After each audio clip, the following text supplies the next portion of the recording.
Assalamualaikum warahmatullahi wabarakatuh. Halo sobat ngobrol asik. Jumpa lagi dengan saya Indra Uno di seri ke-404. Apa kabar semuanya? Semoga dalam kondisi tentram, always. Suara aman ya, video aman. Oke, tamu kita kali ini dari komunitas Skies Indonesia. Nih saya ceklek dulu. Cinta baby. Waalaikumsalam. Yang tidak sombong. Masya Allah, Masya Allah. Halo, selamat malam. Oke, bentar ya. Saya buka dulu biar saya bisa monitor.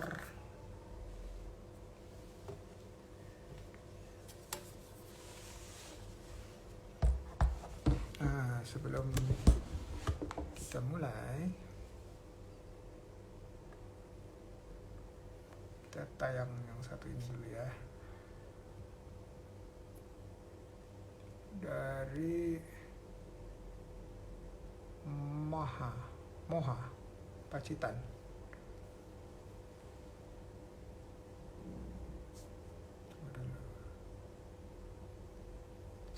Cek switch account.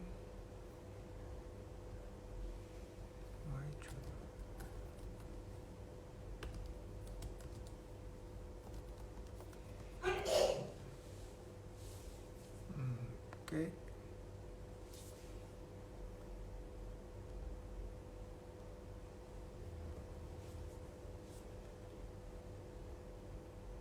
Sip.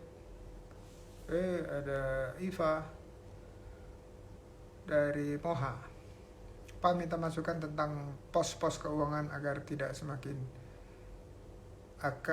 semakin cerdas dalam mengelola uang. Pos keuangan yang paling penting kalau untuk diri sendiri, coba lihat di Instagram saya beberapa hari lalu. Ada yang sharing, Bu Shanti Laksana yang sharing rule atau aturan 10, 20, 30, 40. Apa itu? 10% untuk sedekah, 20% untuk apa tuh? Kok gue lupa. bentar. 10% untuk sedekah, terus 20% untuk, yang ingat 30% untuk kebutuhan sehari-hari, 30% untuk cicilan, 40% untuk kehidupan sehari-hari. Nah, coba ya kita lihat betul nggak, tinggal yang 20% nya aja nih. Yang 20% nya ini nih, ilmu keuangan. Jadi ini pos-posnya ya. Menjadi 4. Pertama adalah dalam bentuk percentage gitu ya. Pertama adalah 10% untuk kebaikan, 20% untuk masa depan, 30% untuk cicilan, yang keempat baru nih 40% kebutuhan. Jika ingin bergabung tuh. 10% untuk kebaikan alias sedekah, 20% untuk masa depan, 30% untuk cicilan yang sekarang, dan 40% untuk dipakai untuk hidup sehari-hari. Itu aja sih paling penting. Nah, kalau misalnya punya usaha gimana? Kalau punya usaha nggak boleh nyampur di 10, 20, 30, 40 itu ya. Halo Mbak Furina, waalaikumsalam. Baik, alhamdulillah. Jadi dia terpisah, sama sekali terpisah. Ya, dari yang 10, 20, 30, 40 itu. Paling gampang sekarang itu kan semuanya udah online ya. Kalau kita buka akun online, itu kan gratis. Nah, saya ambil contoh ya, BSI itu punya mobile banking. Kalau kita udah punya satu akun mobile banking, udah itu terus mau bikin sebanyak-banyaknya, itu gratis. Saya biasanya pakai Wadiyah. Wadiyah itu untuk kita naruh aja, misah-misahin. Pertama, kalau saya nih ya, untuk transportasi. Berikutnya buat edukasi. Berikutnya ini buat yang pribadi ya. Habis itu tunggu, sedekah ya, atau wakaf atau ziswaf. Habis itu sedekah itu saya pisah sama kurban karena kurban beda lagi ya. Habis itu ada umum dan lain-lain gitu ya. Terus habis itu yang cukup memakan biaya itu adalah pos pajak. Pajak itu harus dipisahin juga ya. Habis itu baru yang sehari-hari. Ini buat kehidupan maupun untuk usaha. Minimal itu deh ya untuk mengelola uang. Dan harus disiplin. Kalau kita pakai pos satu, misalnya pinjam 10 gitu ya, 10.000, balikin 10.000 lagi sebisa mungkin gitu. Dan dari setiap pemasukan dibagi-bagi, langsung dibagi-bagi. Intinya, kuncinya sebenarnya satu. Kalau keuangan itu, kalau kita mencatat ya, disiplin mencatat, itu mudah-mudahan lebih mudah untuk menganalisanya. Tapi kalau kita nggak disiplin mencatat, alias tebak-tebak buah manggis, nah itu mulai berantakan di situ. Oke, kita turn off ini dulu. Kita lihat siapa yang hadir. Nih yang hadir ya. Ada KMA Lui, Bu KMA Lui di Yogyakarta, sama Mbak Yuliana. Jogja juga kayaknya nih, kalau nggak salah ya. Coba saya lihat. Udah hadir dua-duanya kayaknya. Dapur UI sama Lui Gajah. Coba saya matiin ini dulu. Bismillah, stabil signalnya. Tunggu. Dapur UI di Jakarta, bukan di Jogja, Jakarta Timur. Kalau Mbak Lui di Bantul. Yuk kita undang dua-duanya. Bismillah. Oke.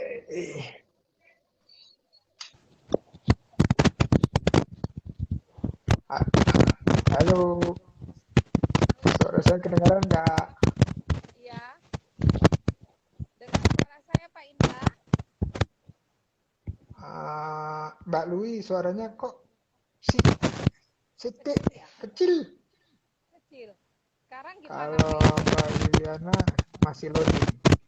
Oh, saya suaranya udah terdengar belum Bapak? Tunggu bentar ya. Kedengeran tapi kecil. Coba gitu. kita tanya sama teman-teman lain. Kalau Mbak Lui suaranya kedengeran teman-teman lain. Oh yes, ada Es Pranyoto. Masya Allah. Jarang-jarang nih. Ada Raffi Snack. Ada siapa lagi nih? Ada Mbak Furina ya tadi. Terus ada siapa lagi?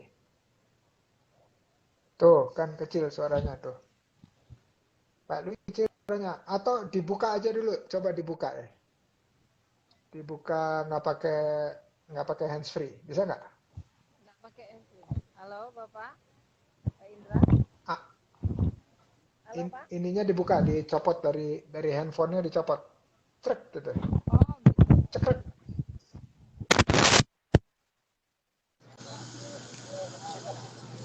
Cek, cek. Coba bersuara. Iya Pak. Ah, bagus nih, bagus. Api iki, api. Coba lagi. Oh iya. Ah, ini bagus nih. Oh gitu. Bisa dengar saya? Ini posisi saya Aman di kan? penyeberangan Pak Indra. Penyeberangan dari Penyeberangan Bali mana? menuju Lombok. Penyeberangan Padang Bay. Oh, Iya. keren banget. Kapan berangkat? Saya ini malam ini saya nyebrang 2 hari di Bali dan ini mau menuju Lombok. Oh ya. Kata Winnie ininya suruh copot aja kalau nggak dipakai. Yang di kuping. Ya. Kalau saya pakai Ini headset, pakai head. Coba. Udah dicolokin belum? Truk gitu. ya. Sudah saya copot. Sudah saya copot. Udah. Oh, copot ini dari sini juga dicopot. Oke, oke. Berarti kupingnya nggak usah dipakai. Oke, ini dipegang gini nggak pegel nih? Saya mau cari tempat duduk. Nggak apa-apa Pak Indra. Oh iya iya. Iya. Ini kasihan ini Mbak Lui suruh pegangin. Ya. Oke, kita mulai dengan perkenalan diri ya. Iya. Oke, Bentar. perkenalan pribadi. Iya Bapak. Ini dia nih.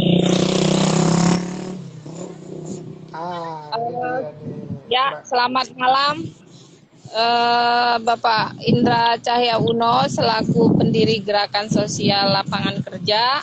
Selamat malam buat Bu Ida Nur selaku owner dari Skies Indonesia. Selamat malam juga nih buat Ibu yang owner Dapur OI. Keren sekali bisa bertemu dengan Bapak dan Ibu luar biasa ya semuanya. Nama saya Lui Utami, SIP. SIP-nya itu Sarjana Ilmu Politik yang memang sebenarnya di bisnis ini kecemplung.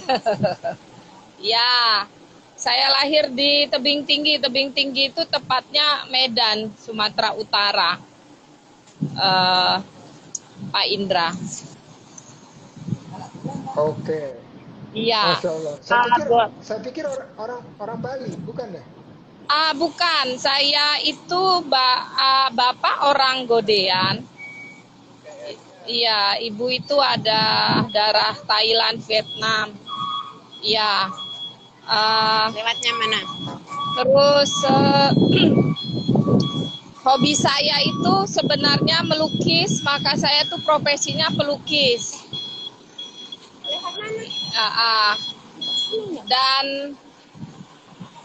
Dan hobi yang lain sebenarnya adalah bergerak di bidang jasa dan bisnis fashion ya. Jasa apa? Motivasi untuk orang-orang siapa saja yang memang merasa saya dan mereka semua punya keresahan dalam bentuk kekeluargaan ataupun dalam keresahan mental dan spiritual gitu. Oh, jadi ini karena keturunan dari orang tua, dari ibu. Kalau melukis itu Pak Indra keturunan dari ayah. Jadi ayah itu hobinya melukis dan beliau itu fokus. Ini saya sambil jalan nggak apa ya Pak Indra ya? Nyebrang. Gak apa-apa. Ya? Yang penting Gak apa-apa ya Pak ya. Nah terus hobi saya yang lain itu adalah Saya itu pencinta gajah, Pak Uno. Gajah hidup, benar-benar gajah yang langka. Jadi saya memang sedikit unik hobi saya ini karena dari kecil saya mencintai gajah. Nah, gajah ini saya dedikasikan kecintaan saya itu dengan serius, tidak setengah-setengah. Jadi berapapun hasil pendapatan saya donasikan ke 6 kebun binatang Pak Indra yang ada di Indonesia. Walaupun saya sebenarnya adalah mempunyai 2 anak dan single parent selama 18 tahun.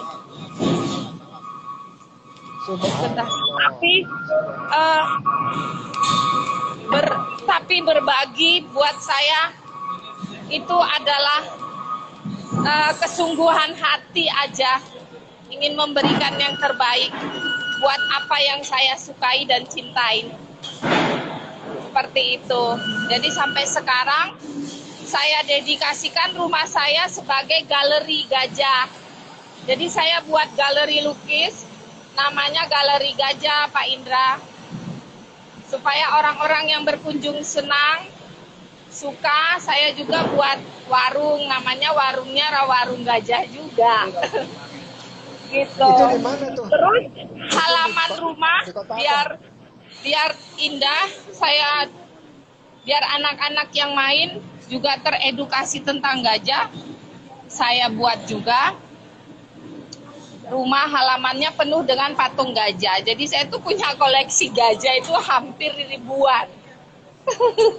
Hampir 7.000-an Pak Indra. Nah, bercerita tentang ini saya sambil naik tangga nih Pak, agak ngos-ngosan. Bercerita tentang pelan-pelan, hati-hati. Bercerita tentang kenapa saya bisa masuk ke UMKM ini Pak Indra, dan itu berawal dari pandemi Pak Indra.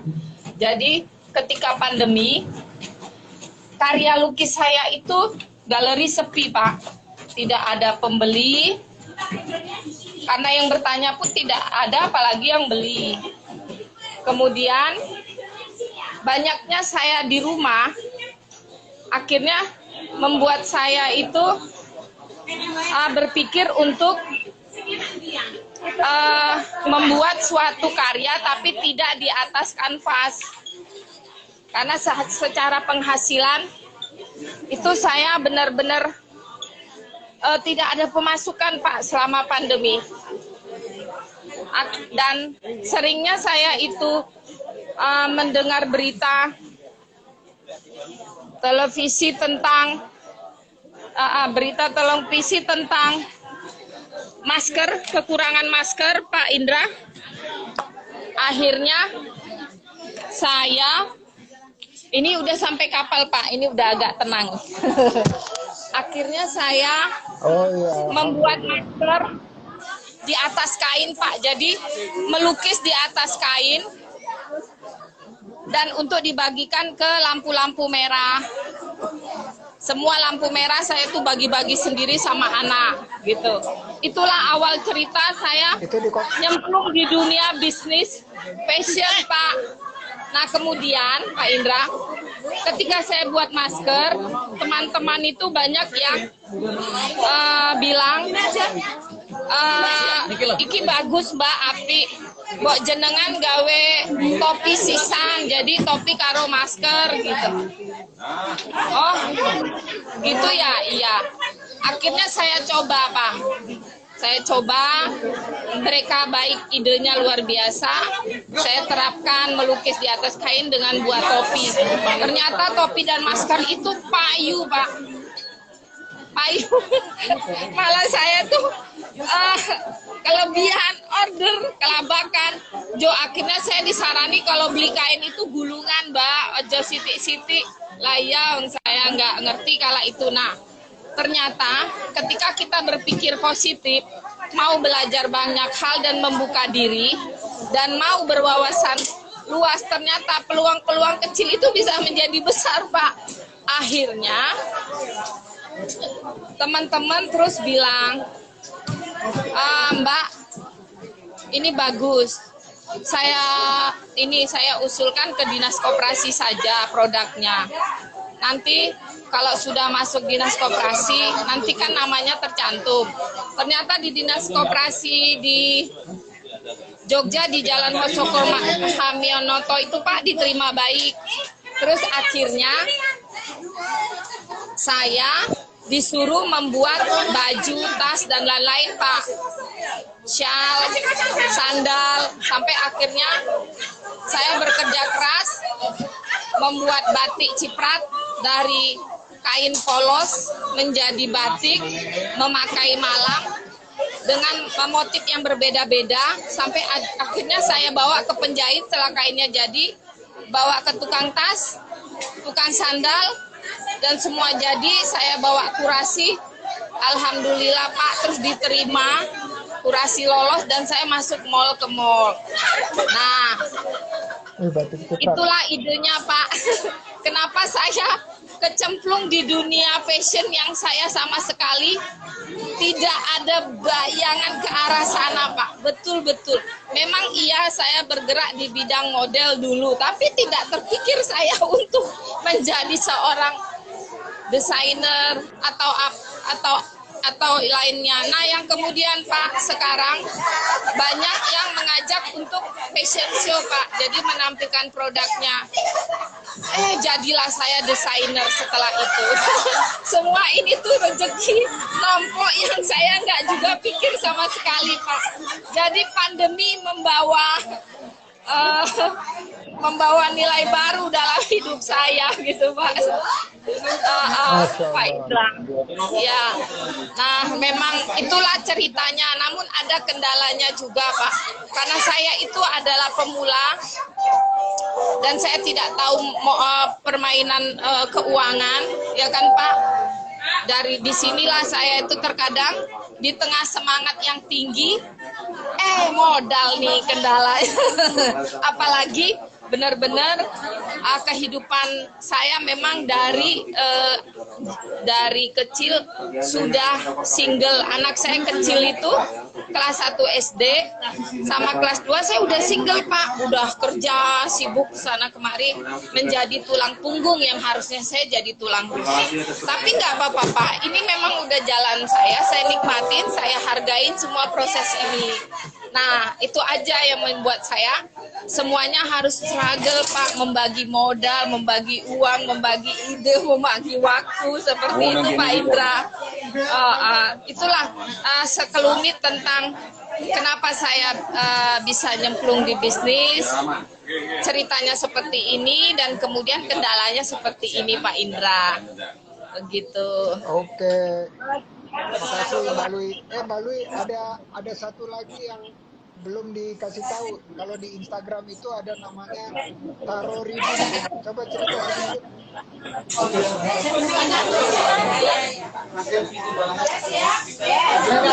Hobi yang satu lagi. Ya. Ya Pak Indra. Kedengeran nggak? Agak kurang berisik. Baca tar. Kalau saya pakai headset tadi dengar banget suara Bapak, voice banget. Kalau ini boleh. Ya. Ya. Coba sekarang pakai lagi. Coba pakai headset. Kartu. Headset saya tadi. Headset. Bunda, headset saya tadi mana? Bunda. Di dalam apa? Headset saya tadi mana?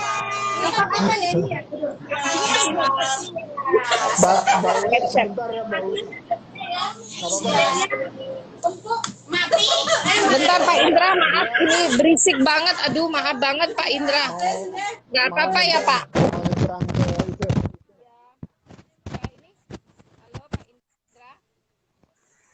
Nah, suaranya Mbak Wi kecil, tapi yang penting Mbak Wi bisa dengar saya. Bisa dengar saya nggak?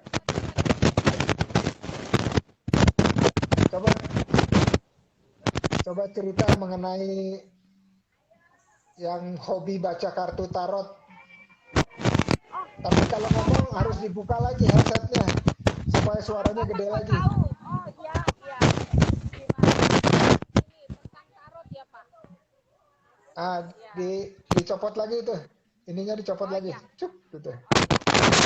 Biar suaranya keras. Sebenarnya saya berprofesi sebagai konsultan spiritual itu dari kecil, Bapak.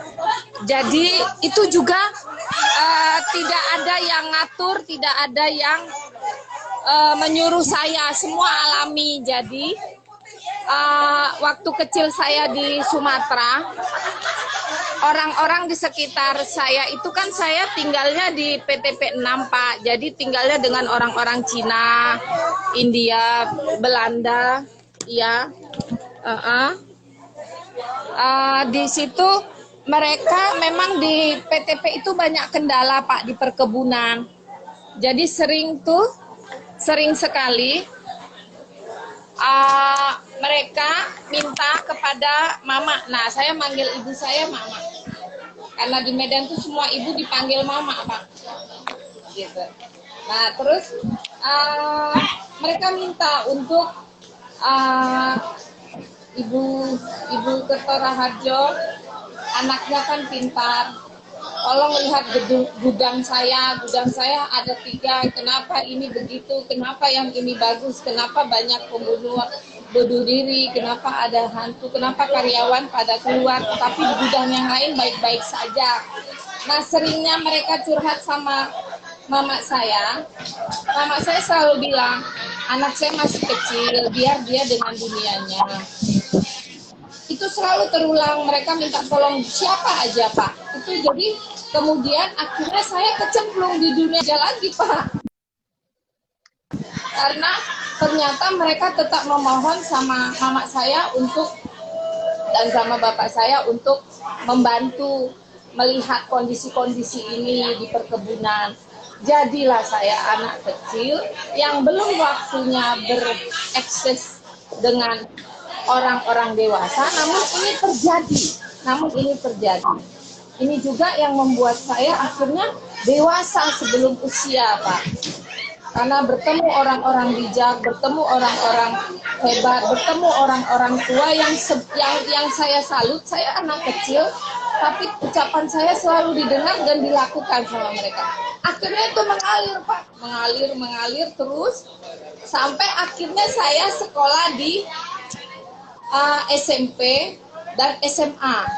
Nah, di SMA Negeri 1 ini, Pak, namanya Muara Bungo. Itu Jambi, Pak.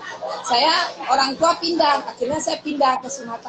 Saya didaulat jadi ikut disuruh lomba dari SMA, lomba mayoret, Pak. Saya lolos, nggak sengaja lagi nih, Pak. Saya lolos, terus menjadilah saya mayoret di marching band Pemda. Di situ juga saya malah menjadi orang lagi yang ditanya-tanya, Pak. Orang dewasa semua, tapi nggak apa-apa. Mereka juga orang-orang yang aware, terbuka terhadap semua masalahnya. Jadi pure 100% curhat mereka itu tidak ada yang dikurang-kurangi. Saya pun memberikan keterangannya juga 100%. Nah, disinilah awal dari saya mulai dikenal sebagai orang-orang yang tarot itu, Pak, karena di pameran pembangunan di Sumatera, kala kepemimpinan Bapak Presiden Soeharto dulu itu kan suka ada pameran pembangunan, Pak. Dibuatkanlah saya stand khusus ramal, Pak, kala itu. Saya tuh masih SMA, peserta termuda. Nah, waktu itu meja saya tuh kosong, pakanya.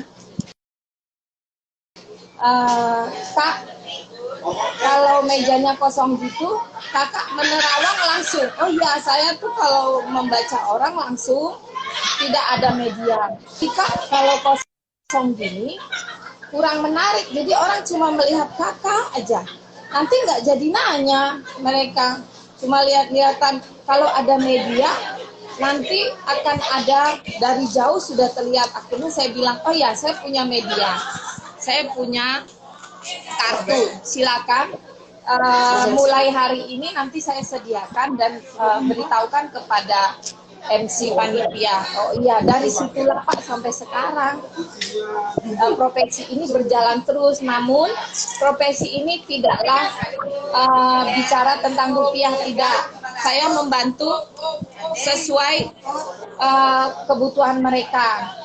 Karena apa? Karena saya sadar kemampuan saya dalam melukis juga adalah keturunan. Kemampuan saya dalam spiritual adalah keturunan. Nyemplung di dunia fashion sampai ketemu Pak Indra, Mbak Ida, Mbak Dapur Uwi juga karena kebetulan. Jadi saya pikir ini anugerah. Jadi saya dedikasikan semua ini secara ikhlas, tuntas, apapun saya maksimalkan. Gitu. Saya bekerja dengan hati, Pak, apapun. Mencintai dengan hati. Iya, enggak Pak, maaf. Ini ada yang nawari power bank. Enggak Pak, maaf saya lagi jenuh. Iya, maaf. Lain. Begitu Pak Indra. Jadi alhamdulillah saya pun di sini mengucapkan sesuatu. Terima kasih yang besar terhadap Sky. Akhirnya saya bertemu dengan Pak Indra Uno yang selama ini saya cuma dengar. Kemarin memang saya ketemu dengan Bapak Sandiaga Uno dan berfoto berdua bersama beliau. Iya, kemarin beliau ke Jogja dan saya hadir di sana. Jadi saya aktif mengikuti pertemuan-pertemuan yang beliau adakan. Di tengah kesibukan saya mengurus anak, mengurus orang tua, mengurus rumah, mengurus semuanya, saya tetap eksis kok Pak di organisasi apapun. Saya organisasial semua pun saya ikutin Pak, semua. Saya suka dan saya cinta dan saya yakin dari semua ini saya ada teman yang bisa saling input, memberi akses, inisiasi-inisiatif juga membuat saya aktif, kreatif, inovatif, kreatif. Ya, sekaligus agresif, karena agresif ya Pak.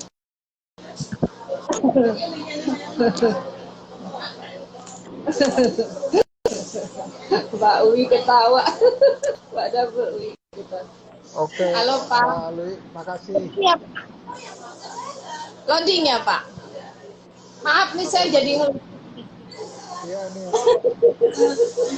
Nggak apa-apa. unik. Sekarang udah boleh pakai itu lagi Mbak.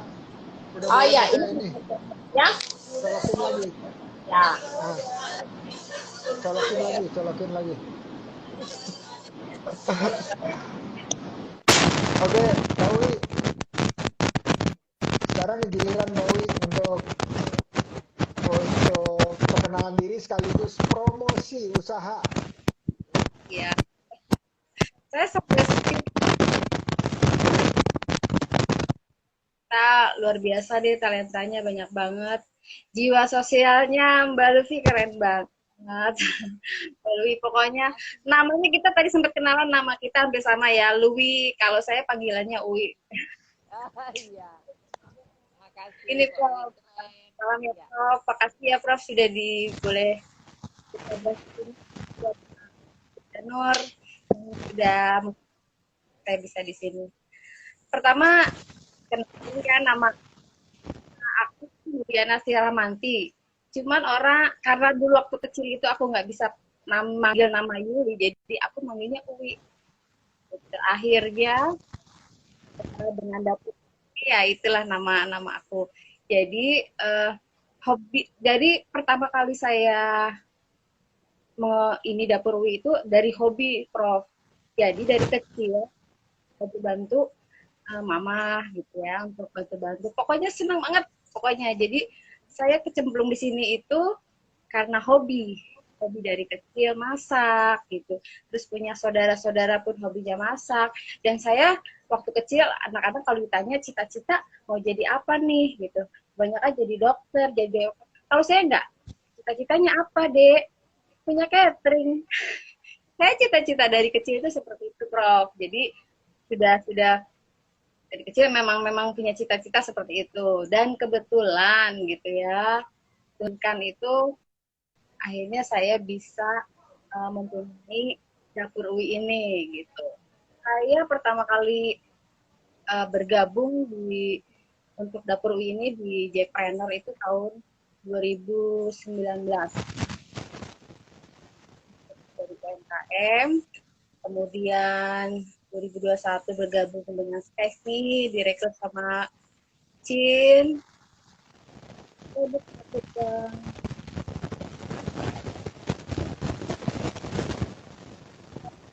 Pertama nih, boleh kan ya Prof? Saya tanya Boleh nih. dong. Ya, biji ketapang Mbak Lu. Prof.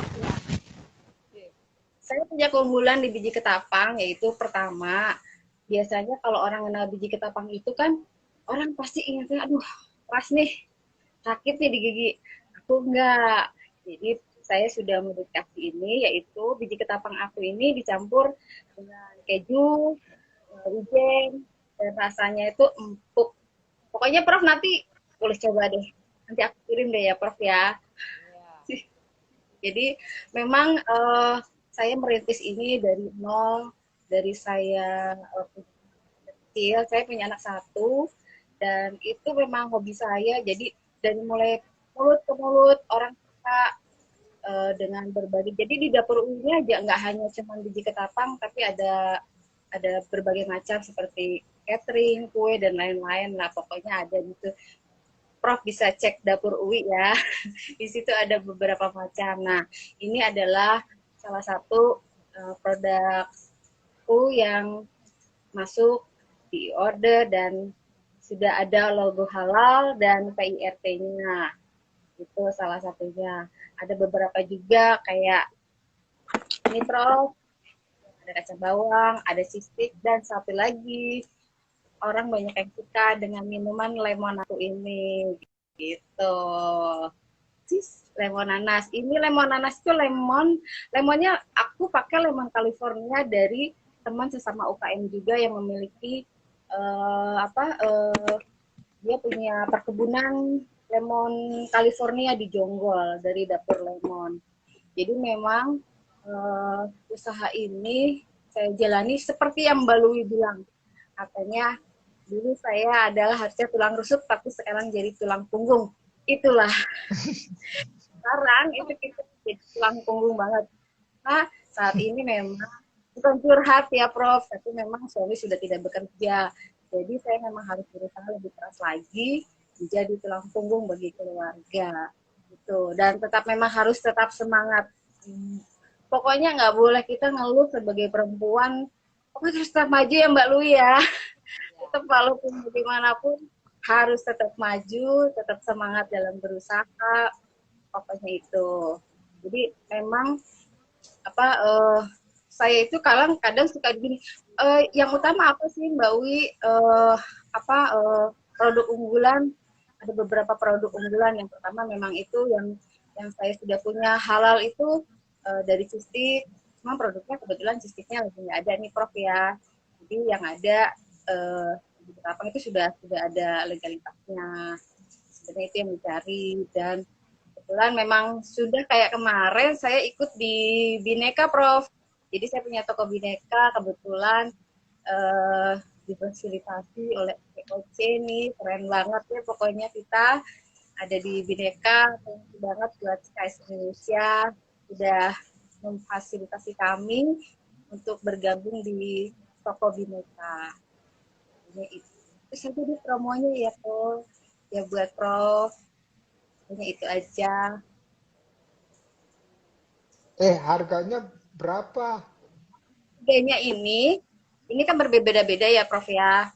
Ini ukurannya 400 gram itu 40.000, ada yang 250 gram 25.000, tergantung permintaan. Jadi kita punya beberapa ada yang pakai pouch, running pouch, ada yang pakai toples seperti ini. Kalau pesannya di mana, Mbak Wi? Kalau pesan bisa langsung di WA, ada nanti di situ bisa cek di IG, kemudian di WA, cek itu aja. Saya belum ada marketplace banyak sih Prof. Kalau reseller mau gabung gimana, Mbak Wi? Bisa gabung nanti itu kan ada harga tersendiri untuk reseller. Sudah ada beberapa sih yang bergabung jadi reseller. Oke, mantap nih. Keren, keren, keren. Oke, kalau tadi saya langsung aja ke Mbak Wi terusin ya. Ya, ya. Mbak Lui tadi kan udah Iya, Pak. perkenalan, udah cerita panjang lebar, jadi sekarang nanti sebentar lagi saya mau tanya dua-duanya.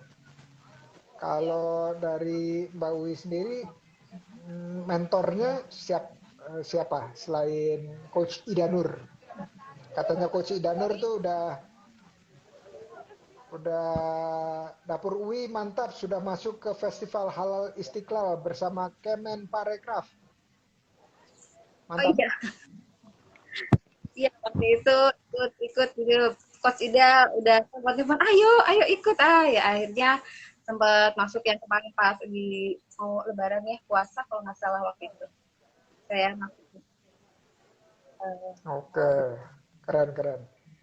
Nah, ya jadi kalau mau diketik nomor WA-nya di bawah itu silakan di komentar biar teman-teman bisa langsung hubungi untuk Diji Ketapang. Diji Ketapang ya, betul ya? Ini ada yang doain ya. Semoga cepat terwujud ya, Mbak.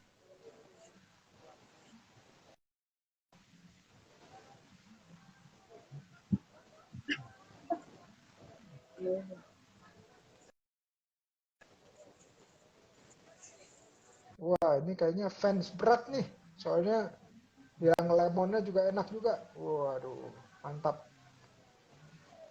Oke, nah ini buat dua-duanya nih. Buat dua-duanya, saya mau tanya.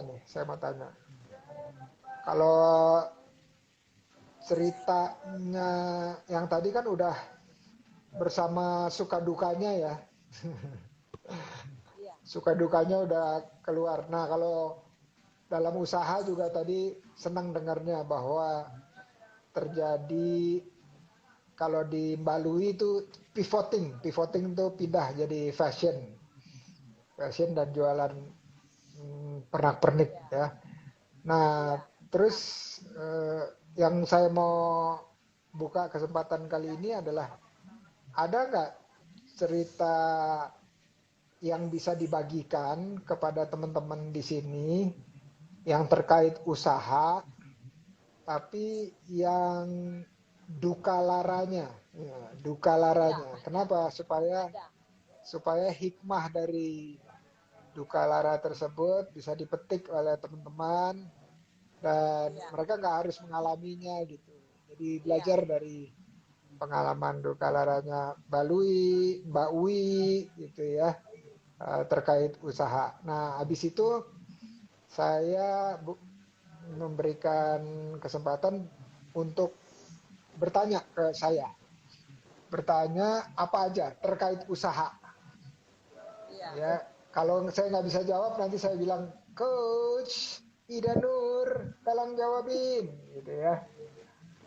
Nah, habis itu terakhir sekali kita berikan kalimat penutup buat teman-teman yang hadir di sini dan juga yang nanti nonton rekamannya. Oke, siapa duluan nih? Mau Mbak Lui atau Mbak Wi? Dua-duanya Wi. Hah? Aku dulu. Siapa duluan nih? Ayo. Ngacung. Oh, udah biar Mbak Wi dulu. Ya udah, Mbak Wi, silakan Mbak Wi. Suka itu banyak mungkin ada Prof, misal jualannya itu sudah pasti sukanya kita masuk di begitu itu Mbak Wi, suaranya agak hilang gitu. Ngomongnya mungkin dikit. Halo. Oh ya, suka semua dong kayak. Ini udah bagus. Jadi gini, sukanya saat pandemi nih Prof. Jadi biasanya saya sering catering sana sini gitu di saat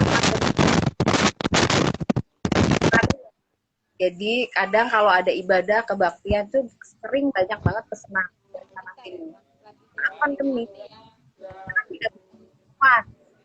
Akhirnya, waduh, gimana nih? Udah nggak ada makanan.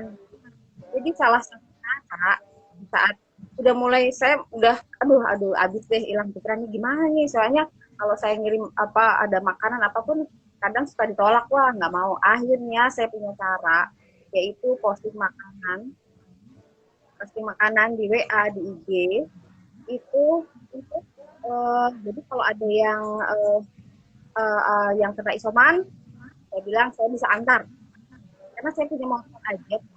Jadi saya untuk Jakarta saya bilang saya bisa antar untuk yang isoman. Akhirnya satu persatu ada dari luar kota itu pesan ke saya kirim ya di daerah ini Halim karena saya di Halim untuk yang isoman. Puji Tuhan itu berjalan sedikit. Terus saya mulai posting yang nanti saya antar satu minggu. Jadi akhirnya mereka mau mulai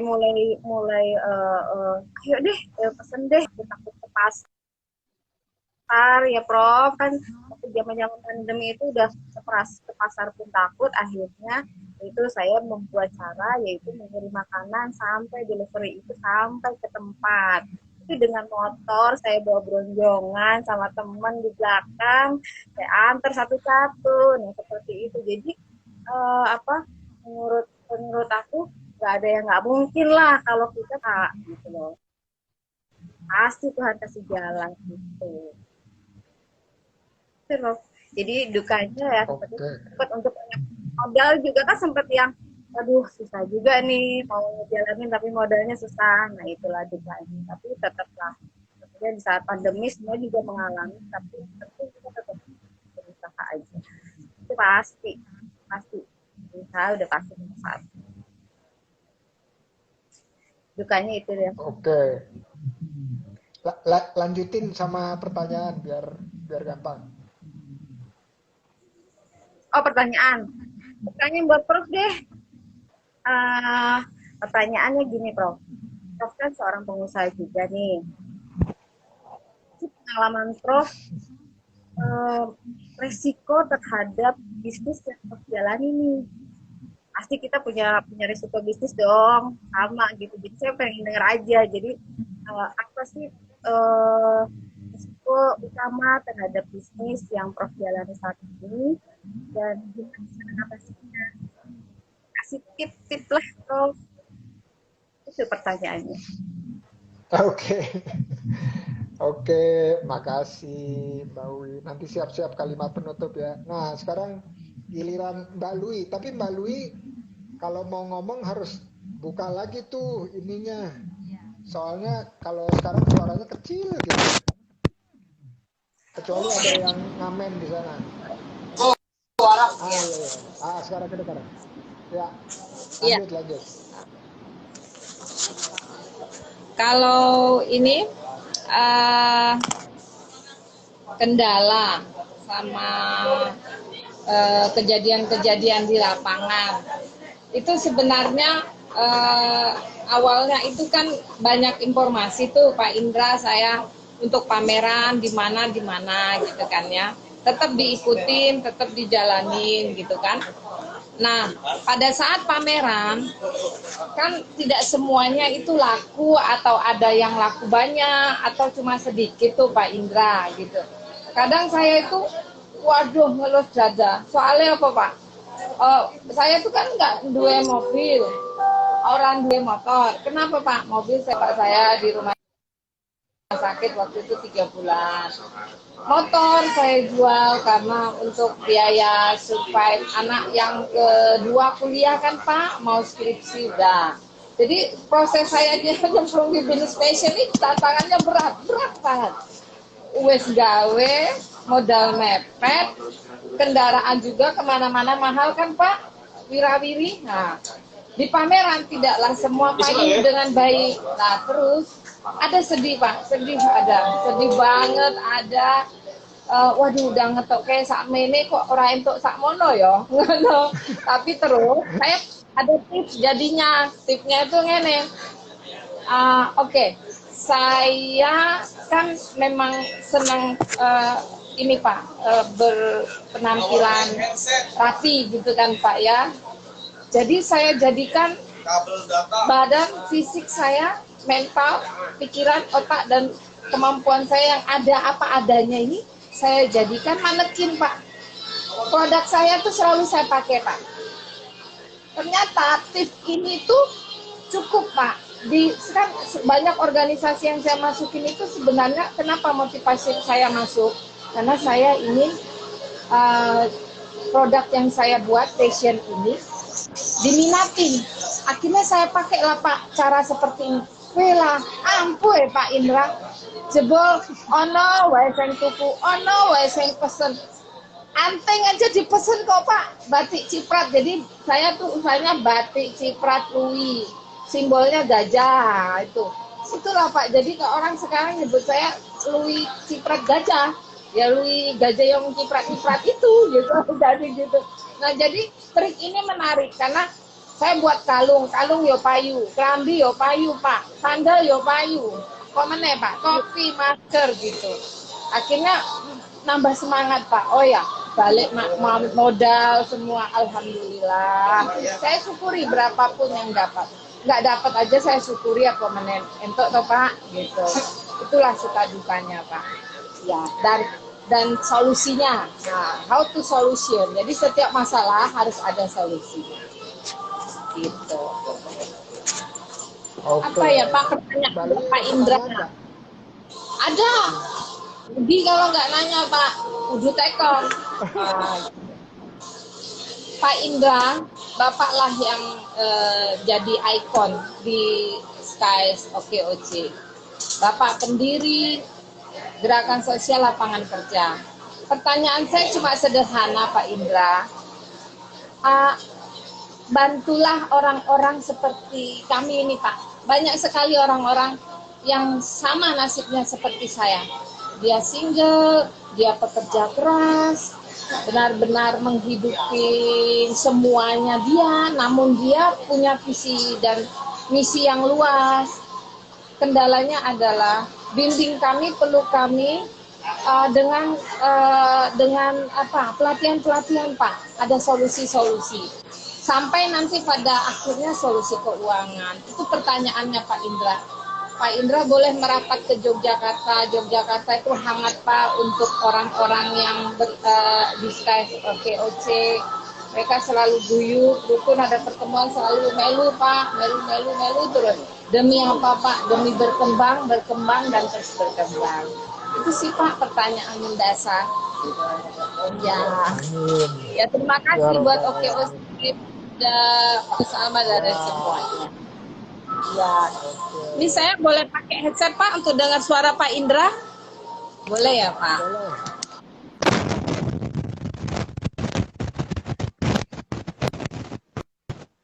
Oke, ini headset untuk dengerin, buka headset untuk berbicara. Oke, nah ini pertanyaannya bagus-bagus. Terima kasih sharingnya. Terus yang tadi itu saya juga ada singkatan buat Mbak Lui. Singkatannya tetuko. Nah, tetuko. Tetuko itu nama kecilnya Gatot Koco. Nah, nama kecilnya Gatot Koco itu tetuko. Tapi itu singkatan. Singkatan kalau untuk orang-orang yang ikut pameran. Singkatannya apa? Sing teko ora tuku-tuku, sing tuku ora teko-teko. Jadi tetuko.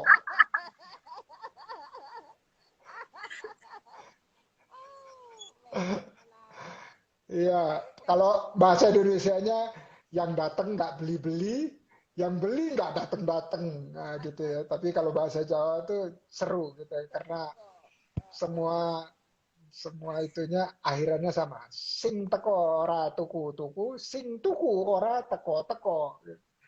Prof, Jadi itu sama itu buat lagi baca Prof. rombongan Oh gitu. Rojali. Ya, rombongan Oh iya. Rojali. Jajan nggak jadi beli sih. Biasanya Ro- di bazar gitu. Rombongan nggak jadi beli ya, Rojali. Ah, iya iya iya. Maka itu suka disebut-sebut sama Pak Menteri itu. Jangan jadi Rojali. Ayo. Itu keren-keren. Nah, kalau saya jawab ya, tunggu, Mbak Wi tadi pertanyaan apa kok lali? Apa? Pengalaman Prof lah soal resiko Oh utama iya, iya, terhadap iya. Oke. Iya, iya. Nah, itu gimana? saya jawab dulu ya. Saya jawab dulu. Semua usaha itu punya resiko. Ya, semua usaha. Nah, tugas kita sebagai pengusaha, sebagai wirausaha, mikro sekalipun, adalah pertama mengidentifikasi risiko apa aja yang bisa terjadi atau risiko apa aja yang bisa membuat usaha kita melambat atau berhenti. Ya, risiko itu harus dipikirin kira-kira apa ya yang bisa bikin melambat atau berhenti. Nah, kalau kita udah tahu, terus kita harus mikir satu lagi. Satu lagi tuh mikir apa? Bagaimana resiko itu kita perkecil. Ya, resikonya diperkecil. Bisa nggak dinolin? Mungkin bisa, tetapi harganya mahal atau lama sekali. Jadi yang kita lakukan adalah meminimalisir atau mengecilkan resiko yang ada atau yang bakal terjadi. Nah, buat saya, dari pengalaman-pengalaman saya, itu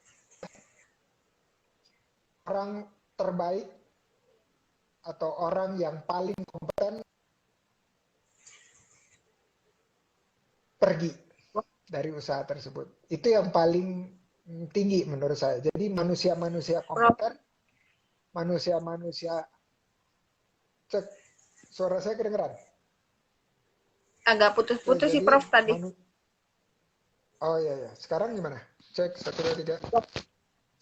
Oh iya betul tadi putus. Jadi atau enggak saya matiin video dulu ya, bentar ya. Bentar.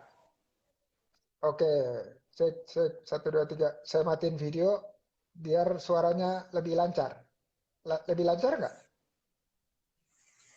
Lancar sih, tapi Aman Mbak nggak? Lui kemana? Kedengar kok Prof, kalau Ada. aku. Oke. Baluinya lagi loading. Iya. Nah, ini saya buka lagi videonya ya. Jadi, risiko yang terbesar, saya ulangin lagi, adalah waktu kompetensi atau orang yang berkompetensi itu meninggalkan usaha kita. Meninggalkannya itu bukan berarti dia berhenti, bisa jadi dia memulai usaha baru atas dorongan kita juga. Ya, jadi itu sebenarnya sesuatu yang saya senangi, tetapi di balik kesenangan itu ada sesuatu yang membuat saya resikonya muncul. Jadi yang harus dilakukan adalah selalu mempunyai serep istilahnya. Serep itu misalnya ada orang yang punya kompetensi yang mirip, tetapi dia mungkin sekarang bukan melulu ada sebagai karyawan kita atau apapun juga, tapi bisa jadi dia kompetitor kita yang bikin barang yang sama juga dan kita bisa pesan dari dia. Kira-kira gitu. Kalau misalnya kita sakit gitu ya, kita sakit, itu mereka bisa yang tadinya kompetitor bisa jadi kolaborator gitu. Ya, jadi itu menurut saya yang tertinggi. Selebihnya yang kita nggak bisa, ini apa betul nggak Lui aja? Oh ya betul. Saya undang lagi Mbak Lui. Nah, berikutnya adalah hal-hal yang lebih sulit untuk kita kontrol seperti harga-harga naik mahal, ya harga bahan pokoknya jadi naik, itu lebih lebih sulit kita kontrol karena di luar kemampuan kita. Tetapi ada juga caranya. Kalau komunitasnya cukup banyak yang memproduksi barang-barang sejenis dan mereka mempunyai bahan dasar sama, nah komunitas itu bisa sama-sama beli barang dalam jumlah yang lebih besar supaya harganya bisa lebih murah. Ya, itu bisa menjadi alternatif. Ini Mbak Lui saya invite tapi belum berhasil masuk. Coba ya, saya coba sekali lagi. Mungkin karena di Mungkin kapal kali ya signalnya. kalau Oke. ngumpulin gaji. Nah, ya. Nah, untuk solusi di Jogja, ini menurut saya Jogja lagi punya keberuntungan luar biasa. Allah berikan keberuntungan. Kenapa? Karena mitra kerjasama untuk wakaf produktifnya OKOC lokasinya di Jogja. Dan Skies Indonesia Yogyakarta yang diberikan kesempatan untuk melakukan piloting. Piloting pertama. Piloting itu apa? Uji coba pertama. Ya, kita lagi kumpul-kumpulin semua pelaku usaha Skies Indonesia di Jogja untuk mendapatkan dana wakaf produktif, yaitu seperti pinjaman yang harus dikembalikan dengan model bagi hasil atau intinya bukan konvensional tapi syariah. Ya, Coach Chin sebenarnya udah tahu nih Coach Chin. Coach Chin belum dikasih tahu ya sama sekarang yang menghandle itu Bang Mule, sekjennya OKOC. Tadinya Bang Salman dari OKOC Kemanusiaan, tapi sekarang, nah karena apa? Kita kan udah mulai dari Januari, tapi saya lihat harus diuji coba dulu supaya bisa direplikasi di tempat-tempat lain atau ditiru di tempat-tempat lain.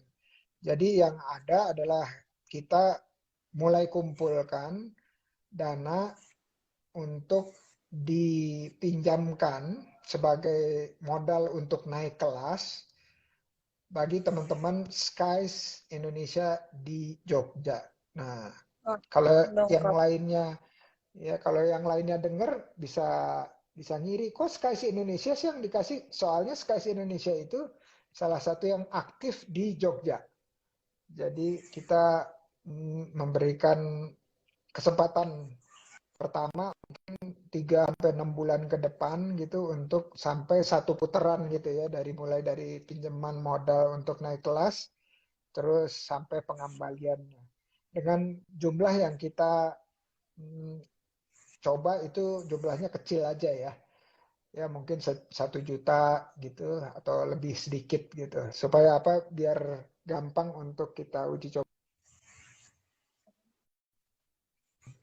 Jadi itu buat Mbak Lui. Coba ya Mbak Lui saya undang lagi bisa nggak ya? Tadi barusan nggak bisa lagi. Gak iso meneh. Oke, Mbak Lui. Oke. Mungkin dia sedang bersama. Nah. Alhamdulillah ya Allah. Nah, jadi mohon Chin. Hey guys, yang sesi 2 tadi dicoret aja deh, sekarang sesi 2 lagi. Oke, saya ulang sedikit. Jadi saya nggak undang dulu supaya signalnya stabil dulu. Rupanya signal saya juga wifi-nya nggak stabil dan di sini nggak ada kuota di tempat saya. Nah, jadi teman-teman mungkin pernah dengar dari Januari 2022 telah diluncurkan program yang namanya Wakafpreneur. tujuan dari adanya wakafpreneur ini adalah setiap orang mewakafkan sejumlah uang ke OKOC Kemanusiaan untuk nantinya dana itu dipakai mengembangkan usaha-usaha teman atau dipinjamkan ke wirausaha mikro di komunitas-komunitas OKOC yang nantinya dikembalikan. Karena wakaf itu kan esensinya adalah harta milik manusia yang dikembalikan kepada Allah kepemilikannya, tetapi dikelola oleh seorang nazir, dalam hal ini adalah OKOC Kemanusiaan. Nah, sekarang udah terkumpul dana cukup untuk dibagi ke beberapa wirausaha, dan yang mendapat kesempatan pertama untuk uji coba itu adalah di Jogja, dan kita ingin bekerja sama dengan Skies Indonesia Jogja. Kenapa? Karena setelah diidentifikasi ternyata yang paling aktif di Jogja itu adalah Skies Indonesia. Nah, salah satunya adalah Mbak Lui. Jadi Mbak Lui dapat jawaban terhadap pertanyaan tersebut.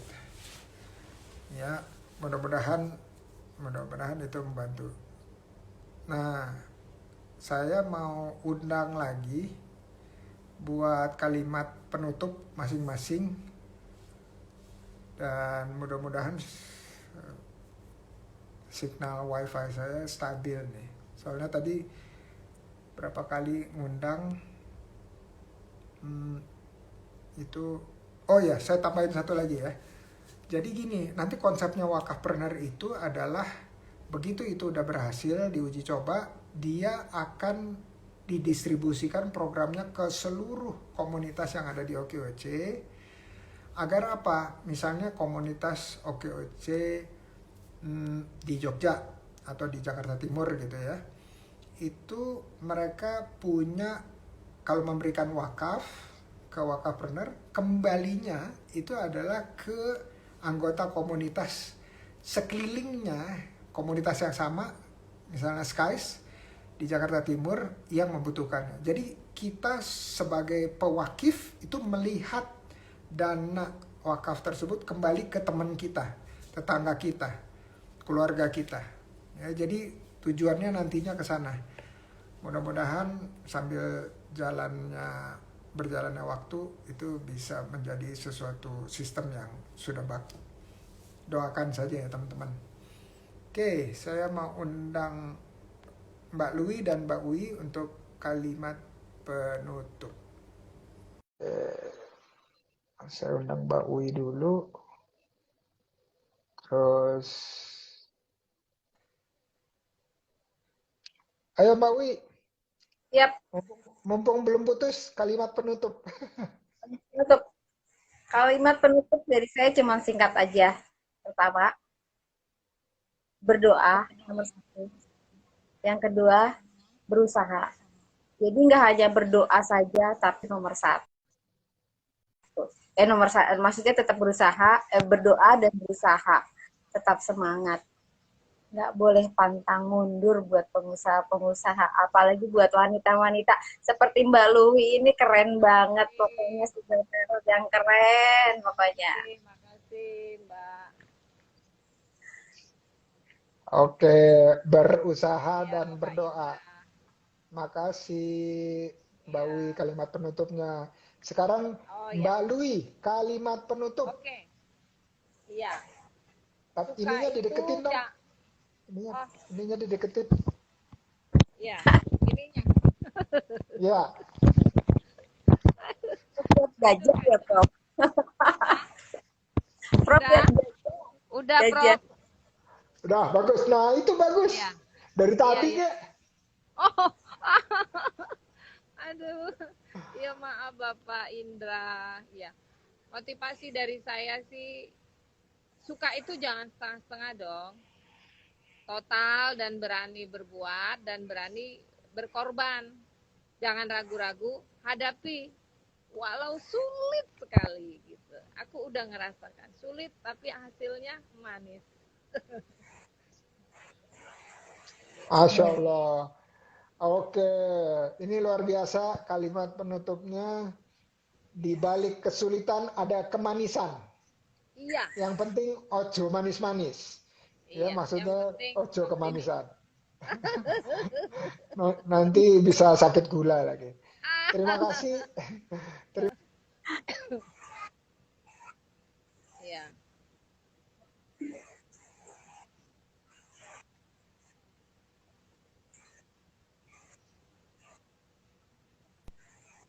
Iya, Pak Matur Indra. suwun, Ya, sami-sami Mbak-mbak. Prof. Matur Ye, suwun. sami-sami Pak Indra. Matur suwun sangat.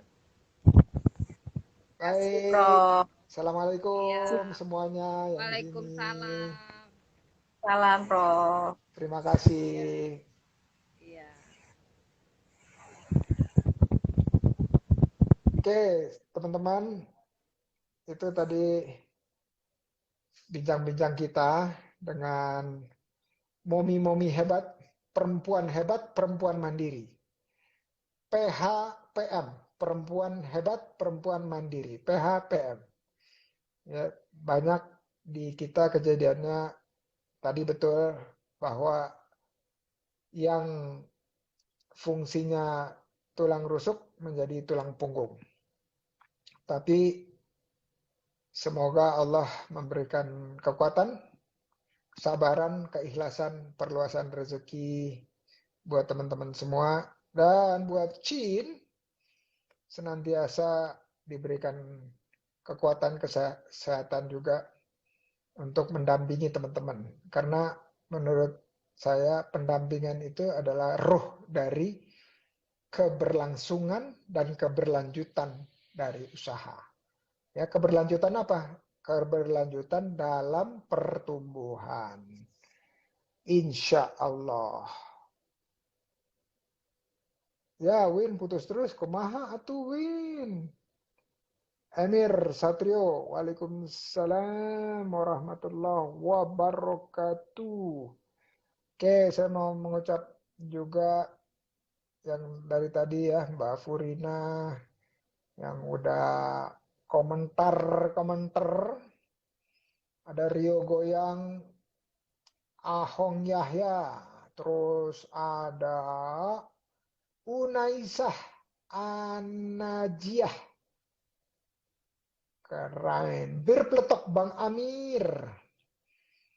Terus ada siapa lagi nih? Dapur Damia. Terus Indrawan DP. Ada Chin selalu senantiasa mendampingi dampingannya. Ada Ekasia DC yang udah pernah muncul di sini juga. Terus ada Iva. Thank you Iva, sesama tarot reader, pembaca tarot. Terus kayaknya gitu ya. Udah semua nih. Mudah-mudahan teman-teman bisa mendapatkan manfaat dari sharing momi-momi hebat, perempuan mandiri. Sampai jumpa di ngobras berikutnya. Selamat istirahat. Sehat berkah selalu buat Prof dan Fam. Amin ya robbal alamin. Terima kasih. Sama-sama doanya juga untuk Coach Ida. Assalamualaikum warahmatullahi wabarakatuh.